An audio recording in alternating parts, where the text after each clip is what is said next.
스페인의 주요 인물들 한번 간단하게 정리해보면 이렇습니다. 이 나라를 만든 가장 대표적인 인물 누구냐? 이사벨라 여왕이 되겠죠. 당시에 카스티아 여왕이었죠. 그랬는데 아라곤의 왕과의 결혼 동맹을 통해서 스페인이라는 나라가 처음 이제 생기게 된 거고, 또 마지막 그 무어인의 땅이었던 그라나다를 점령하고 또 콜럼버스를 후원한 아주 유명한 여왕이라 할 수 있고요. 그 옆에 크리스토퍼 콜럼버스가 있죠. 원래 이 사람은 제노바 사람이었는데 대항해 시대의 선구자죠. 그래서 이 사람이 서인도 제도를 발견하고 스페인의 전성기를 이끌게 되는 대표적인 인물이죠. 카를로스가 1세가 있는데 이사벨라 여왕의 손자죠. 이사벨라 여왕의 딸이 후아나였는데 이 후아나가 합스부르크가에 시집을 가요. 근데 후아나가 그러니까 스페인 전체에 왕위를 받게 된 거죠. 그랬다가 결혼을 해서 남편이 죽고 그 아들이 카를로스 1세인 거예요. 그래서 카를로스 1세는 스페인하고 합스부르크, 그러니까 독일에 있었던 나라들과 합쳐져 가지고 어마어마하게 큰 땅을 갖게 된 사람이 카를로스 1세고요. 그 아들 여기 펠리페 2세인데 펠리페 2세 시절에는 합스부르크 왕가는 이제 떨어져 나가고요. 그 대신에 포르투갈이 스페인 쪽에 포함이 됐어요. 그러니까 이 포르투갈 왕가가 끊겨가지고 이 펠리페 2세가 포르투갈까지 영향이 되는데, 그러다 보니까 포르투갈의 해외 식민지까지 전부 스페인 제국이 되었던 거죠. 그래서 스페인과 포르투갈을 다스렸던 왕이 펠리페 2세였다. 자, 그 다음에 인물은 엘시드.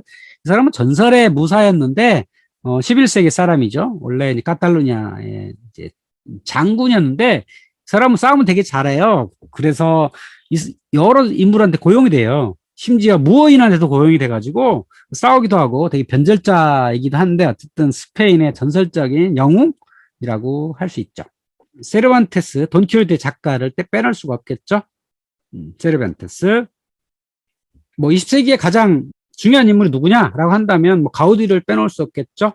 바르셀로나의 건축가, 바르셀로나를 먹여 살린 인물이라고 할 수 있죠. 이 사람이 남기에 성가족 성당, 구엘공원일 수 있죠.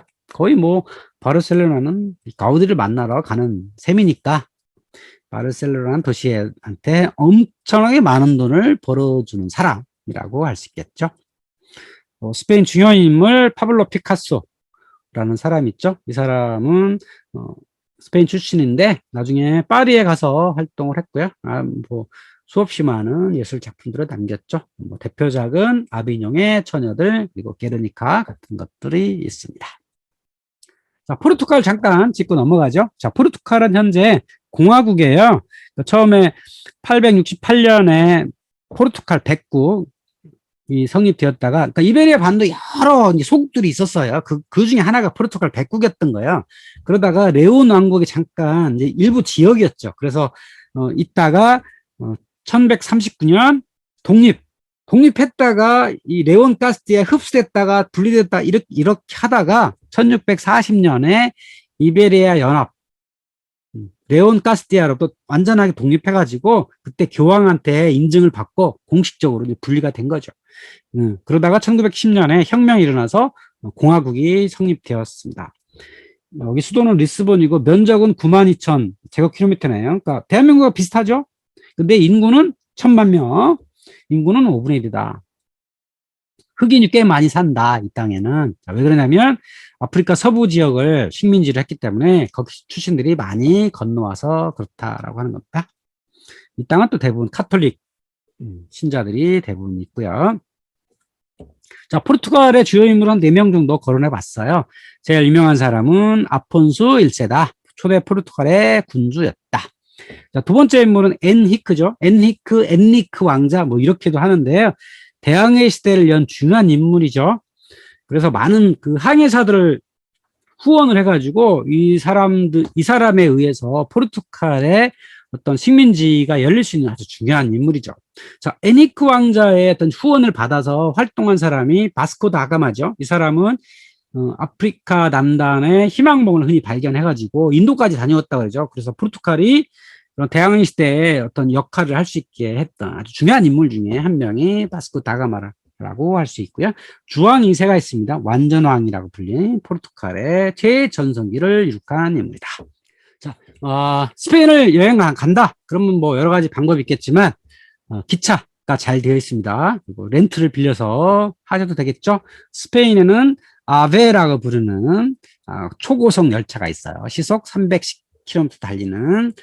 그래서 주요 도시를 아주 빠르게 연결합니다. 스페인은 워낙 국토가 넓기 때문에 이 고속철이 가장 유효한 수단일 수 있죠. 요즘에는 물론 저가 항공이 많이 있어서 도시 간에 연결이 돼요. 저가 항공이 가격이 굉장히 싸기 때문에 그런 저가 항공을 이용해도 됐고 고속철을 이용하는 것도 좋은 방법이죠. 스페인의 대표 음식은 빠에야라고 부르는 일종의 볶음밥입니다.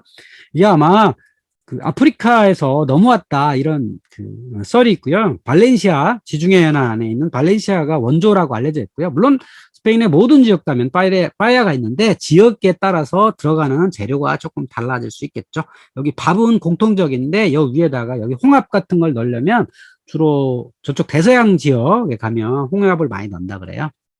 육지 쪽으로 가면 이런 홍합 같은 게 없으니까 고기 같은 걸 올리겠죠. 이런 다양한 방식으로 만들어질 수 있는 거고요. 또 하몽 있죠. 대표 음식은 돼지고기를 염장해서 건조시킨 걸 할 수 있죠. 그래서 얇게 썰어가지고 뭐 술안주로 괜찮을 것 같아. 약간 짭짤하고 발효가 약간 된 거니까. 근데 이것도 종류가 다양하더라고. 한 4가지 정도 있던데 100g에 2.8유로부터 50g에 9.3유로까지 아주 다양한 상품들이 뭐 있어요. 그러니까 일반 돼지부터 도토리만 먹인 최고급 돼지까지 다양하게 있는데 여기 돼지라고 하는 게 이 스페인에서 아주 역사와 인연이 깊은 거예요. 그러니까 옛날에 유대인이 여기 살았잖아요. 근데 유대인을 이제 추방을 시키거나 개종을 하라고 시켰어요. 그러니까 추방시키면 사람은 나가는데 이제 나가려면 재산을 다 놔두고 가잖아요. 그러니까 못 나가겠다. 그래서 개종한 사람이 많이 있었던 거죠.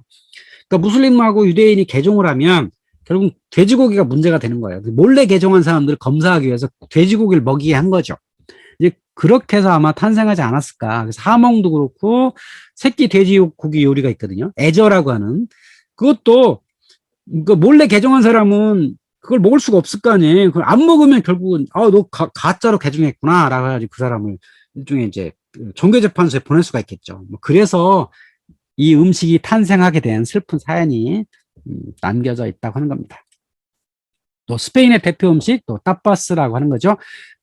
빵 위에 이것저것 올려서 먹는 거를 흔히 타파스라고 부르더라고요. 그럼 이게 어떻게 생겼냐면 원래 고급 레스토랑에서 와인을 이렇게 따라놨는데 거기에 무슨 벌레들이 날아다녀가지고 와인잔에 빠지고 그런다는 거예요. 그래서 그걸 막으려고 위에다 빵을 올려놨죠. 근데 빵을 올려서 빵이 말라요. 그래서 빵을 버릴 수는 없고 먹어야 되는데 그냥 먹자니 맛이 없고 그래서 여기다가 여기 사진에 있는 것처럼 뭐 계란 프라이도 올리고 뭐 하몽도 올려놓고 뭐 여러 가지를 올려서 먹는 게 이제 타파스라고 하는 거죠. 그래서 타파스는 종류가 굉장히 많더라. 그러니까 빵 위에 무엇인가를 올려서 먹는 걸 다 타파스라고 하는 거고요.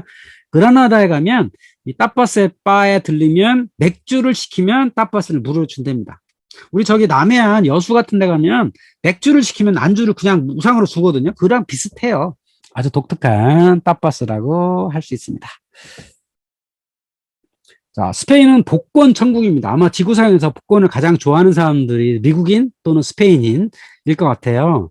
그 스페인 시민의 복권 사랑은 아주 대단하답니다. 그래서 그러니까 2019년 12월 달에 3조 원의 당첨금을 걸고 추첨한 경우도 있대요.